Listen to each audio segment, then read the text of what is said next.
Nice place.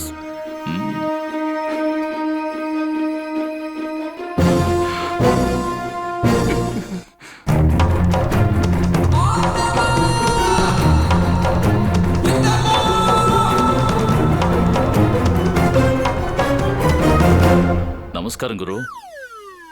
ఏంటి అలా చూస్తున్నారు? ప్రస్తుతం నా మొహంలో ఎటువంటి భావం కనిపించే అవకాశం లేదు. అనుకోకుండా మిమ్మల్ని చూసిన ఆనందం. చాలా ప్రశాంతమైన చోటు. Very peaceful indeed. ఇరాక్ యుద్ధభూమి లాగా. వేదిక, రోషన్ ఎక్కడున్నారు? పిలుస్తాను. రోషన్ బాబు, వేదికని తీసుకుని త్వరగా బయటికి రారా. వస్తారు. నా తల గిర్రం తిరుగుతోంది. ఎవరిది?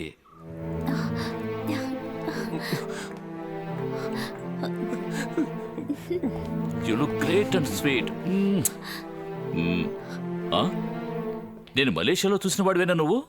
లేదు, నేను మారాను. నేను కూడా.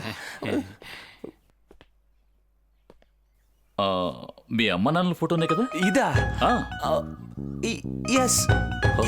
ఓకే. టెన్షన్ పడకు. అమ్మ నాన్నల విషయం నిన్న వేదిక ఫోన్లో చెప్పింది. ముందు కోపం వచ్చింది, తర్వాత ఆలోచించాను. ఇందులో ఎవరి తప్పు లేదు కదా. అంతే కదా. It's fate. ఎక్కడ మీ బంధువులంతా? వాళ్ళని కలుద్దాం. వాళ్ళు ఇక్కడ లేరు. లేరా? ఎక్కడికి వెళ్ళారు? వాళ్ళు స్నానానికి వెళ్ళారు. ఏమిటి, అందరూ కలిసా? In one bathroom?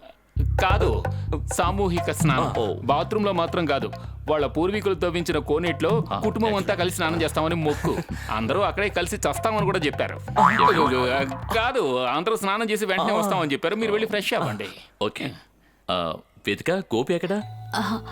డాడీ, అది నేను మీరు వచ్చిన తర్వాత చెప్దాంలే అనుకున్నాను. ఏంటి? మావయ్య ఇప్పుడు అస్సలు నార్మల్గా లేడు.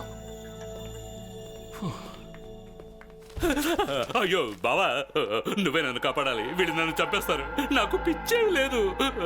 నేను నార్మల్ గానే ఉన్నాను. నన్ను ఇక్కడి నుంచి తీసుకెళ్ళి బావా. గోపి, గోపి, భయపడకు. నేను ఇక్కడే ఉంటానుగా. రెస్ట్ తీసుకో, ధైర్యంగా ఉండు. నేను నీకు కొన్ని రహస్యాలు చెప్పాలి. తప్పకుండా వింటానుగా. నువ్వు రెస్ట్ తీసుకో, ఓకే? వేదిక, గోపి స్టేజ్ చాలా క్రిటికల్గా ఉంది. మనం డాక్టర్కి చూపిద్దాం. వాడిని ఎక్కువగా బయటికి వెళ్ళనివద్దు. ఏవయ్యా, బంధువులందరినీ ఇప్పుడు ఎక్కడి నుంచి తీసుకొస్తాం? అసలు విషయం ఏంటో ఆయనకి చెప్పేస్తే పోతుంది కదా. మీరు నన్ను సోలాలతో పొడిచారు. ఆ పెద్ద మనిషి అలా కాదు, తల నరికేసి మర్యాదగా సారీ చెప్తాడు. తల లేకుండా నలుగురిలో ఎలా తిరగమంటారు చెప్పండి? అయ్యో, ఇప్పుడు మరి బంధువులు ఎక్కడ? అదంతా ఈ గురువు ఆర్గనైజ్ చేస్తాడు.